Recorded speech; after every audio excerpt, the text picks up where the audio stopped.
So a special case of standing waves and kind of wave theory I want to talk about is a bit of a real-world application. We'd like to discuss acoustic resonance. So for those of you that do play instruments that require, air to operate, this is something that you might not be familiar with it from the physics sense, but you certainly have a little bit of an idea of it. So those of you that play in band and not like a percussion instrument, like something where you actually have to blow into the instrument, you have, like I said, a little bit of familiarity on this. Maybe not from the physics sense, but just kind of overarching idea of it. So we're going to look at two types. We're going to look at closed pipe and we're going to look at open pipe resonance. So we're going to start with closed pipe.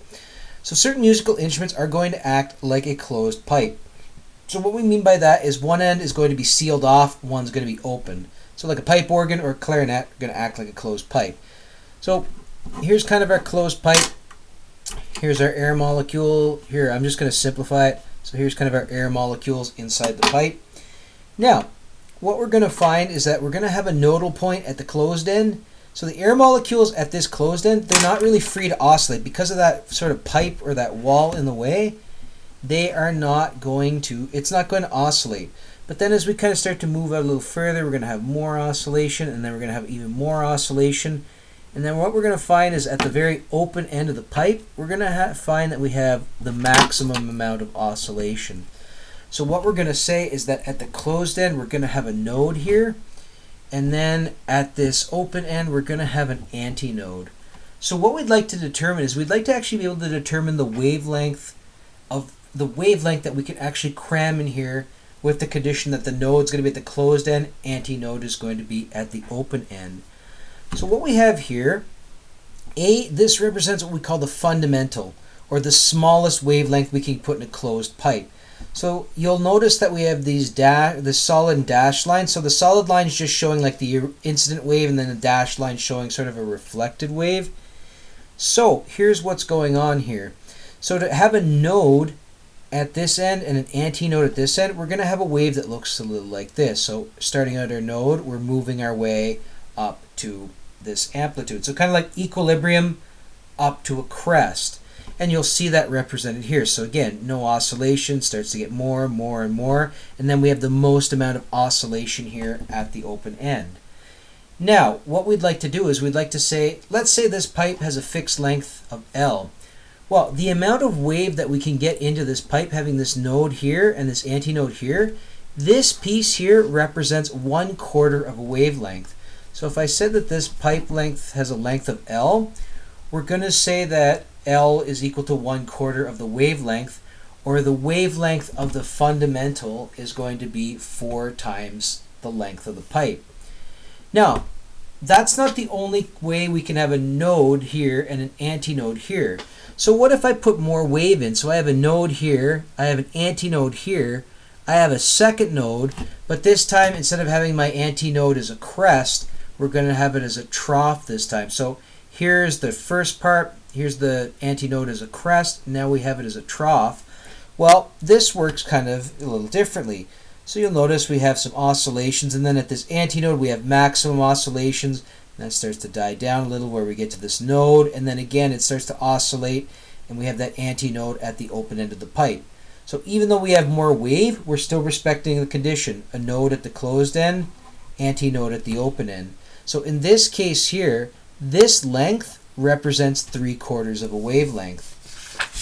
So what we could say for this third harmonic, and we'll explain why we called it third in a moment, we could say that the length of this pipe is 3/4 of a wavelength, or that the wavelength is 4 times the length of the pipe divided by 3. So what this is saying is that we move up in harmonics, the more we move, or sorry, if we have a pipe of fixed length, we can find the wavelengths of successive harmonics using kind of this relationship here, because a pattern is going to develop. We can go to the 5th, 7th, 9th harmonics and so on. And what you're going to notice for a closed pipe is that in general, the wavelength of a particular harmonic is going to be 4 times the length of this pipe divided by n, and n is the harmonic number. So for a closed pipe, we can only have odd harmonics. So n can only be 1, 3, 5, 7, so on and so forth. So just something to be aware of. So we want to determine the length of a closed pipe on an organ resonating A4 concert A. if its fundamental frequency is 440 hertz, we're going to assume the speed of sound is 340 meters per second. So fundamental frequency is just another way of saying n equals 1. So we know the closed pipe. So we know the closed pipe is 4L over N. Now, we would like to find the length of that closed pipe. Now, we know for n equals 1, lambda is just going to be 4L. And then if we divide by 1, still 4L. Now, the length of this pipe is going to be the wavelength divided by 4. We don't know the wavelength, but we know we're dealing with waves. We know V is equal to F lambda. We're given speed. We are also given the frequency. So we know that the wavelength is just going to be the speed, which we're told is 340 meters per second. And we're going to divide that by this frequency of 440 hertz. So for this pipe here, we are going to find that its wavelength is about 0.773 meters. And then we can take that and put it into here. So then our pipe, 773 meters divided by 4, what we're going to get is we're going to get a length of about 0.193 meters. So for this particular pipe organ, its speed of the speed of this sound of this note is 340 meters per second. It has a frequency of 440 hertz. So for that to happen, what we want is we want that length of that pipe to be about 0.193 meters or 19.3 centimeters. So the only thing that we're going to do just to kind of add to this is we're going to deal with open pipe. So open pipe resonance, the difference is this time we're open at both ends. So we have to have antinodes at both ends. So you'll see my open pipes here. We're going to have an antinode at both ends. We're going to have maximum oscillations. Now, the fundamental or the smallest amount of wave we can do is we can have an antinode at one end, antinode at the other. So we can have a crest at one end and a trough at the other. So the smallest wave that we can put in here that meets this condition would be this wave here. And this represents half of a wavelength. So we could say that the length of this pipe for the fundamental, it's half of a wavelength, or the wavelength is just twice. The wavelength of the fundamental harmonic is just twice the length of the pipe. Now, if we want to go to the next harmonic, I'd like to have another antinode at the end. So I went from this one having crest to trough. Well, why don't I go from crest to successive crest? So I have crest, there's my trough, there's my next crest. So I can certainly establish the relationship between length and wavelength for this next harmonic. So this represents a complete cycle because we're going from crest to trough to crest. So for the second harmonic, we can say that the length of this pipe is 2/2 of a wavelength, or we'll just say it's a wavelength. And this allows us to have a formula for the second harmonic. So this lambda equals, well, essentially the length. Now I've just kind of showed the unsimplified fraction just because we want to develop a pattern. What you'll notice is that if you start to go to higher and higher harmonics, the pattern is going to look a little bit like this. This wavelength of this specific harmonic is going to be twice the length of the pipe divided by n. For open pipe, we can take any harmonic. So that is the main difference between open and closed pipes, is the factor of 2 here. So in an open pipe, this is a 2. In a closed pipe, it's a 4. And then the main thing is with an open pipe, we can have any harmonic. Closed pipe, we can only have odd numbers. So this is our formula for open pipe resonance. And then we kind of summarized it here. So our wavelength for closed and open, and then, you know, using the whole relationship V equals F lambda, we can write this in terms of frequency. So these are relationships for frequencies of open pipes. Now, when we're doing all this, V is going to refer to the speed of sound and air because that is, the air is what's going to carry that sound. And usually that value is going to be given to you. Usually it's around 340 meters per second if we're at room temperature and all that, but speed of sound can certainly change on atmospheric conditions, but just something to be aware of. So let's look at a couple of calculations here. So we have a glass tube. One end is open and the other end is closed. So this is a closed pipe. An experiment to determine the speed of sound. So we have a tuning fork that has a frequency of 427 hertz is used, and a loud sound is heard when the air column has a length equal to 20 centimeters. So the loud sound, this is telling us we're dealing with an antinode. So we'd like to find the speed of sound and predict the next length where we'll hear a sound. All right, so the first case is we're going to be looking at the fundamental, because this is the first loud sound that we're going to hear. So for a closed pipe, we know that lambda n is going to be 4L over n, or lambda 1 is just 4L. So we would like to find the speed of sound in this case. Well, the wavelength is going to be based on this length here. So we are told that this air column is going to produce this loud sound when it's equal to 20 centimeters, or we're going to say that it's about 0.200 meters for our length. So that's telling us the wavelength of this particular sound is going to be about 0.800 meters. So we also know that V is equal to F lambda, or F is equal to V divided by the wavelength. So this speed of sound, or sorry, we're looking for the speed of sound, my apologies. So we have V equals F lambda. So we're given the frequency, we're told it's 427 hertz. We have a wavelength that we just calculated, about 0.800 meters. So let's see what we get here. So we're going to get about 341.6 meters per second, or we're going to just say that the speed of sound is about 342 meters per second. That seems pretty reasonable. Like when you're checking for speed of sound, if you're being asked to calculate it, check for the reasonableness of it. Like make sure that the answer does make sense. So for part B, we'd like to predict the next length where we're going to hear sound.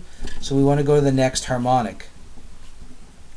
And we know for a closed pipe, the next harmonic is going to be n equals 3. So we know lambda 3 is going to be 4L over 3. Now, what we'd like to do is we'd like to be able to calculate, again, we'd like to be able to calculate this length. So this length is going to be 3/4 lambda 3. Now, we need to calculate what lambda is going to be. We know V is equal to F lambda, so lambda is going to be V over F. Now, V over F, the speed is going to change, or sorry, the speed is going to remain constant. The frequency itself is also going to remain constant. So we have that speed divided by that frequency. So we're actually going to get that wavelength of 0.800 meters again. The wavelength is not going to change. The reason for that is we are not changing medium. So once we know the wavelength for the sound, it's not going to change. So we do not actually have to do any extra calculations. So the length of this pipe is going to be 3/4 times 0.800 meters. So 3 times 0.8 divided by 4. That is going to give us about 0.600 meters. So what this is saying is that when we have this air column, when it's 20 centimeters long, we're going to produce our fundamental sound that we hear. And then when we move that air column, the next time we're going to hear a large sound is when it happens to be about 60 centimeters. So that's going to be the length of our third air column, or we'll call it L3. All right, the last question, a little bit more challenging, a little bit more on the theory side.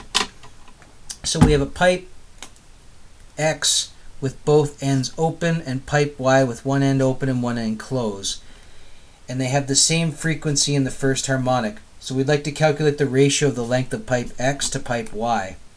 All right, so there's a lot going on here. So X is open and Y is closed. And we are told that Fx is equal to the frequency at X is equal to the frequency at Y for the first harmonic. So let's look at this. We want to calculate that ratio of the length of pipe X to the length of pipe Y. So this is what we are attempting to determine.